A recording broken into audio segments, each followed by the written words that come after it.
حول ولا قوة إلا بالله العلی العظیم اعوذ باللہ من الشیطان اللعین الرجیم بسم اللہ الرحمن الرحیم الحمد للہ والصلاة والحمد رب اشرح لی صدری ویسر لی امری واحلل عقدۃ من لسانی یفقہوا قولی اما بعد۔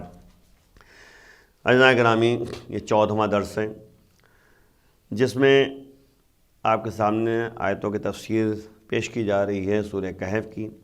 آج 28ویں آیت ہے جس میں پروردگار کہہ رہا ہے کہ وَاصْبِرْ نَفْسَكَ مَعَ الَّذِينَ يَدْعُونَ رَبَّهُمْ بِالْغَدَاوَةِ وَالْعَشِيِّ يُرِيدُونَ وَجْهَهُ وَلَا تَعْدُ عَيْنَاكَ عَنْهُمْ يُرِيدُ زِينَةَ الْحَيَاةِ الدُّنْيَا وَلَا يُطِعْ مَنْ أَغْفَلْنَا قَلْبَهُ عَنْ ذِكْرِنَا وَاتَّبَعَ هَوَاهُ وَكَانَ أَمْرُهُ فروطا۔ دیکھیے، آپ کے سامنے جو ہے اصحاب کہف کا واقعہ بہرحال جو ہے ختم ہوا تھا، تو اس میں کچھ باتیں جو ہیں جو سامنے آئی تھیں اصحاب کہف کے، یعنی واقعے سے جو باتیں ہمارے سامنے آتی ہیں، جو نکات ہمارے سامنے آتے ہیں، اس میں اگر مختصراً غور کریں آپ چند لمحے کے لیے، تمام باتوں کا ایک خلاصہ کہہ دیجئے آپ کہ اصحاب کہف کیا جو واقعہ ہے قرآن نے بیان کر دیا۔ احادیث اسلامیہ میں بھی جو ہے، منابع اسلامی میں بھی جو ہے، مواد جو حدیث ہے اس میں بھی جو ہے واقعات کا تذکرہ پایا جاتا ہے۔ بہت سی روایتیں ہیں جی، کچھ بڑے قابل اعتماد ہیں روایتیں، ظاہر ہے روایتیں تو ہوتی ہیں، کچھ گڑھی ہوئی ہوتی ہیں، کچھ معتبر ہوتی ہیں، جو معتبر ہیں اس کی بات بتا رہے ہیں۔ اور اسی لیے بعض میں یعنی اگر آپ دیکھیں کچھ روایتوں میں کچھ روایتوں کے لحاظ سے اگر دیکھیں تو تضاد بھی، اختلاف بھی پایا جاتا ہے۔ تو بہرحال کہتے ہیں ہمیں یہ غور کرنا چاہیے، قرآن کی باتوں سے روایت کو ملانا چاہیے، ہے نا، کیونکہ ظاہر سی بات ہے قرآن میں جو باتیں موجود ہیں وہ قطعی صدور ہیں، یقینی طور پہ جو ہے پرفیکٹ ہے، جو اللہ کی طرف سے نازل ہوئی ہیں باتیں۔ روایتوں میں جو ہے بہرحال تھوڑا بہت جو ہے بدلاؤ سامنے آتا ہے۔ تو اب یہاں پہ غور کریں گے تو یعنی ایک روایت میں پایا جاتا ہے واقعہ جو بیان کیا گیا، پورا واقعہ آپ کے ذہنوں میں ہے، مجھے تذکرہ ایک بات کی طرف کرنا ہے کہ اس میں جو ہے بعض روایتوں میں یہ موجود ہے کہ جب یہ لوگ جو ہے اپنے ایمان کو پوشیدہ رکھے ہوئے تھے اصحاب کہف اور ان کی فوج میں بھی شامل تھے، تو ایک وہاں پر جو ہے دروازے کے پاس جو ہے ایک معبد موجود تھا، جو عبادت گاہ جسے کہتے تھے یہ لوگ، تو اس کے سامنے سجدہ سب کو کرنا تھا، چاہے شہر میں داخل ہو، جو شہر کا دروازہ تھا وہ داخل ہو تو اس میں داخل ہونے کے بعد سجدہ کرنا ہے، اور جب نکل کے جائے تب بھی سجدہ کرنا ہوتا تھا۔ تو ایک طریقے سے جو ہے یہ آیا تھا کہ تمہیں جو ہے اللہ کے علاوہ دوسرے کو ماننا ہے۔ بہرحال ان لوگوں نے جو ہے سوچا کہ اب کیسے زندگی بسر کی جائے، بار بار جو ہے یہ تقیہ، یہ ان کے لیے جو ہے دشوار تھا معاملہ، تقیہ کرتے تھے، اپنی باتوں کو چھپا کے رکھتے تھے، ظاہر نہیں ہونے دیتے تھے۔ تو ایک دن جو ہے بس ایک روایت کے مطابق یہ ہے کہ یہ لوگ سید کے لیے نکلے، شکار کے لیے نکلے، مطلب اس طریقے سے جو ہے یعنی وہاں پر سب کے سامنے جو ہے عیاں روشن کیا کہ یہ شکار کے لیے نکلے ہیں، ہے نا۔ تو بہرحال جو کہتے ہیں کہ وہاں پر جو ہے وہ یعنی چرواہے سے ملاقات ہو گئی، چراگاہ جو یعنی بھیڑ بکریاں چرا رہا تھا، پھر اس کو جو ہے کہتے کہ بتایا ایمان کے بارے میں اس کو، وہ بھی اپنے یعنی بعد میں جو ہے ساتھ میں ہو گیا، کتا جو ہے اس کے ساتھ ہو گیا، وہ بار بار جو ہے انہیں کے ساتھ جا رہا تھا اور وہ جو ہے بھاگ نہیں رہا تھا۔ تو بہرحال جو ہے اس طریقے سے جو ہے یعنی وہ غار میں پناہ گزین ہوئے۔ واقعہ آپ کے ذہنوں میں بار بار واقعے کی طرف تذکرہ کر چکے ہیں، صرف ایک پوائنٹ طرف اشارہ کرنا تھا کہ بعض روایت میں اس طرح سے بھی موجود ہیں۔ اس کے بعد جو ہے دوسری بات ہے کہ کہف کہاں پہ ہے، یہ جو غار ہے وہ ہے کہاں پر۔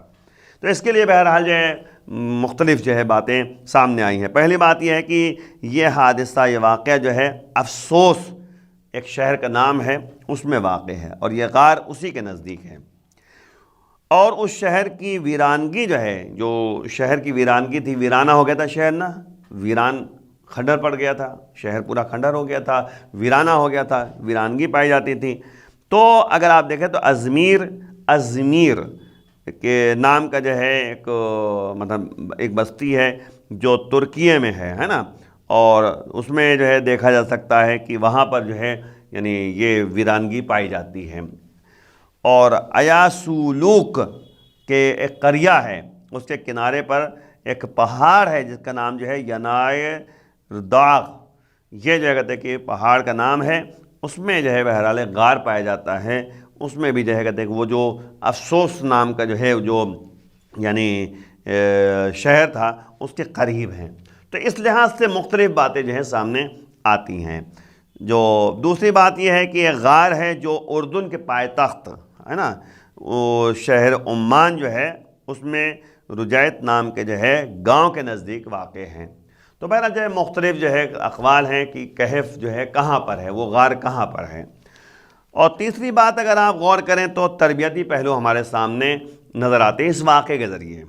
آپ غور کریں گے، پچھلی باتیں جو ہے دہرا دوں آپ کے سامنے کہ کچھ جو ہے باتیں ایسی ہوتی ہیں جس میں ہمیں غور کرنا چاہیے کہ تربیتی پہلو کیا ہے، کیونکہ ظاہر بات قرآن جو ہے تربیت ہمیں دیتا ہے، تزکیہ نفس کے لیے قرآن نازل ہوا ہے، یزکیہم، نبی آئے تھے تزکیہ نفس کرنے کے لیے، ہے نا۔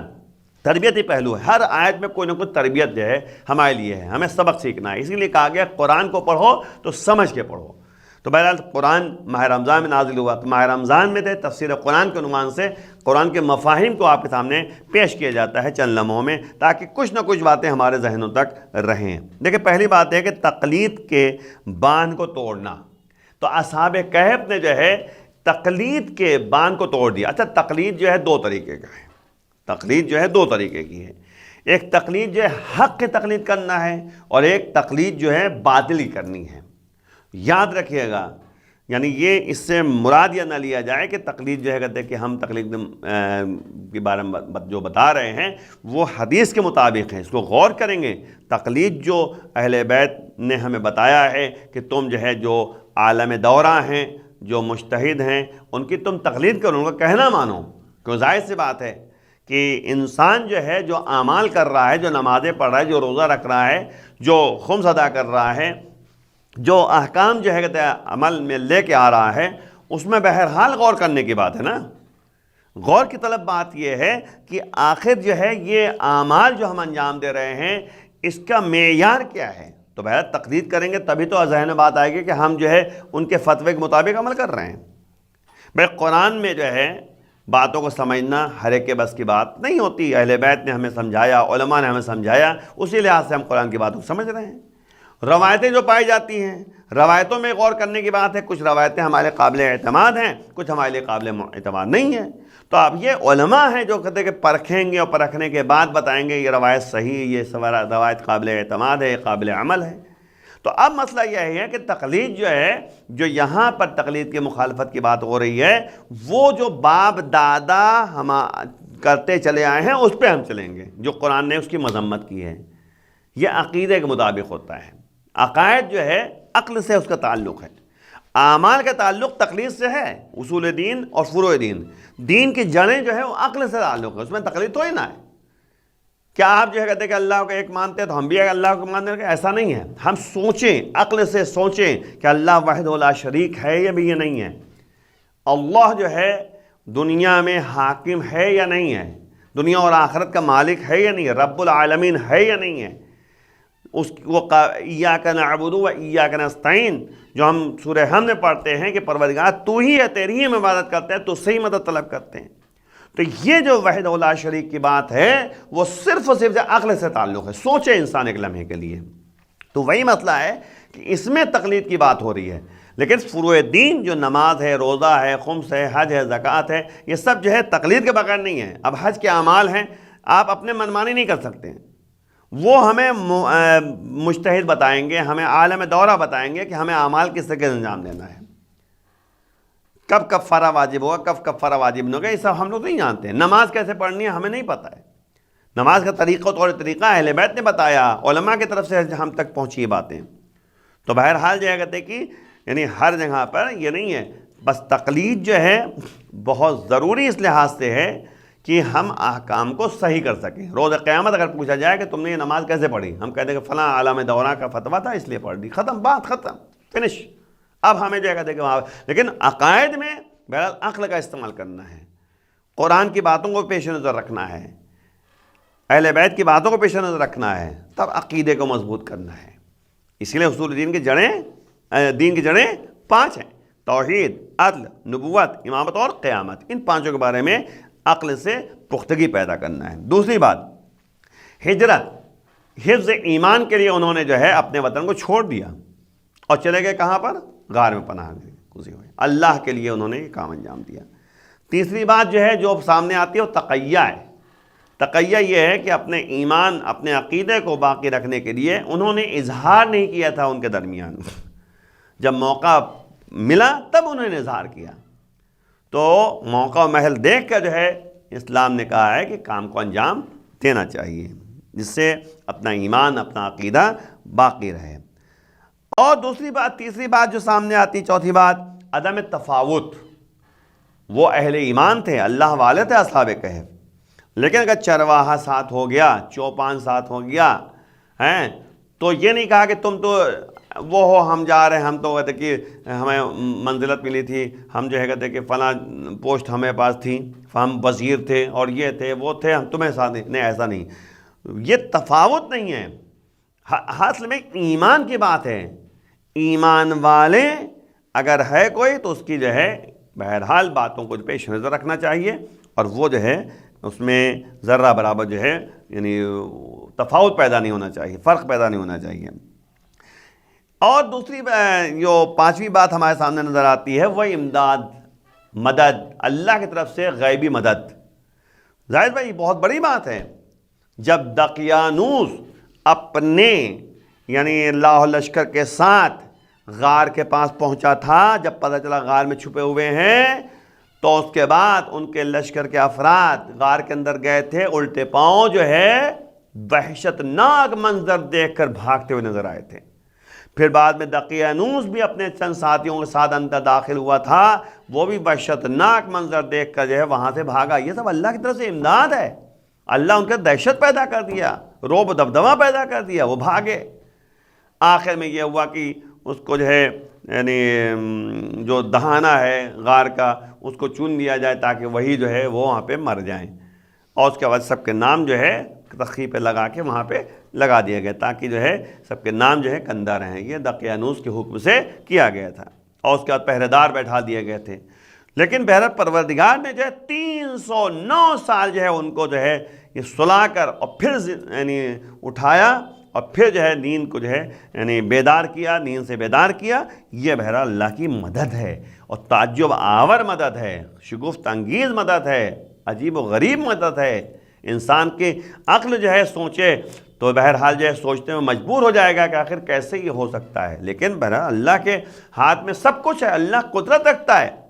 کبھی بغیر ماں باپ کے جناب آدم اور حوا کو پیدا کر دیتا ہے، اور کبھی جو ہے کہتے ہیں جناب عیسیٰ کو جو ہے بغیر باپ کے پیدا کر دیتا ہے، اور کبھی جو ہے جناب صالح کی اونٹنی کو جو ہے پہاڑوں کے درمیان سے نکال دیتا ہے۔ وہ تو اپنی قدرت مطلقہ دکھا رہا ہے، معجزہ اسی کو تو کہتے ہیں۔ کبھی جو ہے عصا اژدہا بن جاتا ہے، جناب موسیٰ کے ہاتھ میں ہے عصا، پھینکا اژدہا بن گیا۔ تو یہ سب جو ہے اللہ معجزات کو دکھاتا ہے، یہ سب نشانیاں ہیں، یہ آیتیں ہیں۔ اس کے بعد جو ہے ان جو بات سامنے آتی ہے وہ طیب غذا ہے، پاک و پاکیزہ غذا ہے، جو ان لوگوں نے یہی کہا تھا کہ ہم میں سے کون ہے جو جائے اور جا کے جو ہے پاک و پاکیزہ غذا کو جو ہے ہمارے لیے لے کر آئے۔ ظاہر سے پاک غذا انسان کی روحانیت اور جسمانیت میں اثر انداز ہے، یہ بھی غور کرنے کی بات ہے۔ رزق حلال جسے کہتے ہیں، پاک و پاکیزہ غذا جو ہے کھانے کی بات ہوتی ہے، اس کا اثر بہرحال زندگی رہی۔ تو یعنی میں نے اس دن تذکرہ کیا تھا کہ امام حسین السلام نے کربلا کے میدان میں یہ کہا تھا کہ تمہارے اندر میری بات کا اثر اس لیے نہیں ہوگا، تمہاری شکم میں حرام غذا پائی جا رہی ہے۔ اس کا جو 8ویں چیز یہ ہوتی ہے کہ یہ جوان مردان تھے، یعنی فتیہ کا لفظ استعمال کیا قرآن نے، مطلب یعنی قرآن روایت یہ کہتی ہے کہ جو بھی اہل ایمان میں سے ہے اور عمل صالح انجام دیتا ہے وہ فتح ہے، وہ جوان ہے، بوڑھا ہونے کے بعد بھی جوان ہے۔ اسی لیے جو ہے کہا گیا کہ بوڑھا ہونے کے بعد جب اس دنیا سے انسان جاتا ہے، روز قیامت جب اٹھایا جائے گا تو جوان اٹھایا جائے گا، وہ جوان رہے گا باقاعدہ، وہ جو ہے بڑھاپا تھوڑی نا اس کے بعد طاری ہوگا، جس پر جو ہے بہرحال دنیا میں جو ہے اس کا اثر ہوتا ہے، لیکن روح جو ہوتی ہے وہ تازگی پیدا کرتی ہے، جتنا زیادہ انسان ایمان میں پختگی پیدا کرے گا، روح میں تازگی پیدا ہوگی، روح ایمان میں اضافہ ہوتا چلا جائے گا۔ اسی لیے جو ہے جو ایمان کی یعنی مدد ہوتی ہے، جو ایمان کا اثر ہوتا ہے، وہ بہرحال جسمانیت اثر نہیں ہوتا۔ آپ دیکھیں مولا کائنات جو ہے جنگ خندق میں ہو، جنگ خیبر میں ہو، معمولی بات ہے، یہ ایمان کی طاقت تھی۔ تبھی تو مولا نے فرمایا کہ ما قلعت باب خیبر، ہم نے باب خیبر کو نہیں اکھاڑا، مگر یہ قوت ربانی سے ہم نے اٹھایا، اللہ کی دی ہوئی قوت اور طاقت سے ہم نے جو ہے در خیبر کو اکھاڑا اٹھایا۔ تو وہی مسئلہ ہے۔ تو ایمان کی طاقت جو اللہ دیتا ہے وہ بہرحال جوان مردی جسے کہتے ہیں۔ نمبر 9، یاد رکھیں لزوم بحث منطقی، ہمیشہ گفتگو منطقی ہونی چاہیے، اس سے بات ہوتی ہے۔ منطقی گفتگو ہونی چاہیے جو اثر انداز ہو، علت ہو، تعلیل ہو، برہان ہو۔ ایسے تو نہیں مطلب کہ بس منہ میں آئے جو بولتے چلے گئے، نہیں، سوچ سمجھ کے بولو۔ 10ویں چیز سامنے آتی ہے وہ معاد جسمانی ہے۔ اب اس سے اندازہ ہوتا ہے کہ جو لوگ یعنی قیامت کے منکر ہیں وہ اس اصحاب کہف کے واقعے سے جو ہے درس لیں۔ ظاہر بات جناب عزیر کو بھی جو ہے پروردگار نے اسی طریقے سے جو ہے نشانی دکھائی تھی۔ قرآن میں تذکرہ موجود ہے، بہرحال تفصیلی بات نہیں پیش کرنی تھی۔ اب اصحاب کہف دوبارہ 309 سال کے بعد زندہ ہوئے، اور اس کے بعد زندہ ہوئے میں نے اٹھائے گئے، اور ان کا جسم ویسے ہی تھا، اس میں ذرہ برابر بھی جگہ دے بدلاؤ پیدا نہیں ہوا۔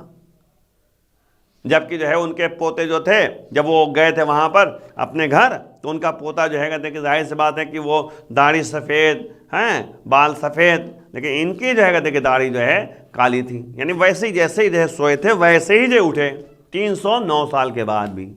تو پروردگار دکھانا چاہ رہا ہے کہ اہل ایمان جو ہوتے ہیں، مومن جو ہوتا ہے، جو اس دنیا سے جاتا ہے ویسے ہی جو اٹھتا ہے۔ آپ دیکھیں اگر وہ بادشاہ کا واقعہ آپ کے ذہن میں ہو کہ جب جناب حر کی بات آئی تھی تو اس نے بادشاہ نے کیا کہا تھا کہ ہم جو ہے قبر کو کھودیں گے اور دیکھیں گے کہ آخر جو ہے کہا جاتا ہے کہ جو اہل ایمان ہوتے ہیں ان کی لاش جو ہے خراب نہیں ہوتی، ان کا جسم خراب نہیں ہوتا۔ واقعہ سنتے رہتے نا، نہیں ہوتا خراب۔ تو کسی نے کہا کہ بادشاہ سلامت پہلے جو ہے ان کے جو لشکر میں تھے حر، ان کی قبر کھود کے دیکھ لیا جائے۔ اب جب کہتے کہ ان کی قبر کھودی گئی تو دیکھا تر و تازہ، بالکل جیسے لگتا آج ہی جو ان کو دفنایا گیا تھا، بالکل آج ہی دفنایا گیا، کفن بھی میلا نہیں۔ مطلب کفن کا مطلب کفن اس زمانے میں باہر وہی تو جو پہن کے لڑنے کے لیے گئے تھے وہی کفن تھا، مطلب ویسے ہی، مطلب جو جنگ میں شہید ہوتے ہیں ان کے کفن وہی کفن ہوتا ہے۔ تو اب جو ہے اسی طریقے سے بہرحال کفن تو نہیں تھا، تو اسی طریقے سے ان کو دفنایا گیا۔ اگر کفن بھی پہنا دیا گیا ہوگا تو کفن بھی خراب نہیں ہوگا، ٹھیک ہے نا، خراب نہیں ہوگا کفن۔ اس کے بعد جو ہے اب یہ بادشاہ تھا، اس نے کہا یہ کیا ہے، رومال دیکھا، وہ بھی بالکل جو ہے ایسے ہی خراب نہیں ہوا بالکل۔ کہا یہ جو ہے جناب سیدہ کا رومال ہے جو ان کی پیشانی پہ لگایا گیا تھا۔ اب اس کے بعد جو رومال اس نے اٹھایا کہ رومال لے لیں، جیسے رومال نکالا واقعہ آپ کے ذہنوں میں ہے کہ خون جو ہے نکلنا شروع ہو گیا، قبر خون سے بھر گئی۔ تو قبر بھر گئی تو اب جو کہتے فوراً کہا کہ نہیں یہ رومال رکھ دیا جائے۔ جب رکھا رومال تو خون جو ہے ختم ہو گیا۔ تو آپ غور کیجئے کہ یہ واقعات تمام باتیں جو ہے ہمیں متوجہ کر رہی ہیں، تمام باتیں کو طرح متوجہ کیا جا رہا ہے کہ کبھی بھی جو ہے انسان کو اللہ کی قدرت پر شک نہیں کرنا چاہیے، اللہ پر ایمان میں پختگی ہونی چاہیے، اور پھر جب ایماندار ہوگا تو قبر میں اگر دفنایا جائے گا اس کا جسم صحیح سالم رہے گا، مٹی اس کو خراب نہیں کر سکتی۔ آخر بارگاہ میں دعا پروردگار بحق زہرا و ابیہا و بالہ و بنیہا ہم سب کے گناہوں کو معاف فرما، امام کے آوان انصار میں شمار فرما، امام کے ظہور میں تاجر فرما۔ وآخر دعوانا الحمدللہ رب العالمین، والسلام علیکم ورحمۃ اللہ۔